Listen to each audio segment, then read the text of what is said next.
Hello students, today we discuss about chapter number 3, force and pressure. Let's start. An apple is falling from the apple tree, so means objects are attracted to earth due to the force of gravity.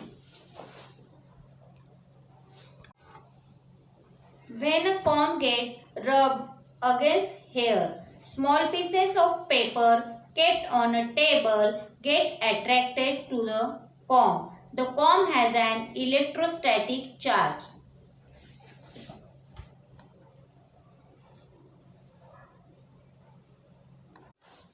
Balance the force.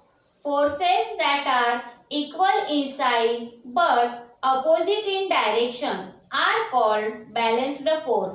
Balanced forces do not cause a change in a motion of object. Unbalanced force.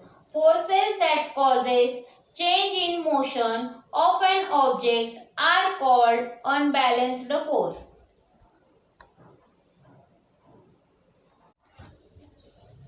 We know that force is vector quantity. There are two types of force. First one is contact force and second one is non-contact force.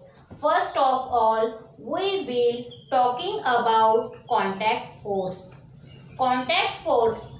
A force is seen to act through a direct contact of an object or via one more object. Such force is contact force.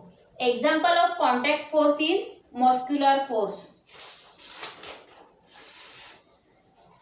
Second one is non-contact force. A force is applied between two objects even if the two objects are not in contact. Such a force is called non-contact force.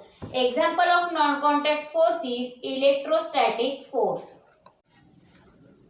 Newton's first law explains inertia. Inertia, the tendency of a body to rest, change in a state of rest or state of motion is called inertia. There are three types of inertia. Inertia of rest, inertia of motion, inertia of direction. First of all, we will talking about inertia of rest. Inertia of rest. A body which is rest continues to be in a rest unless acted upon the external force. Second one is inertia of motion.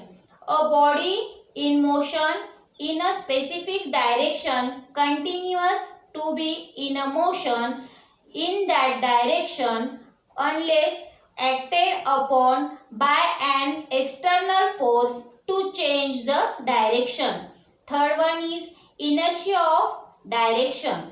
The inherent property of an object due to which the object cannot change the direction of its motion is called directional inertia.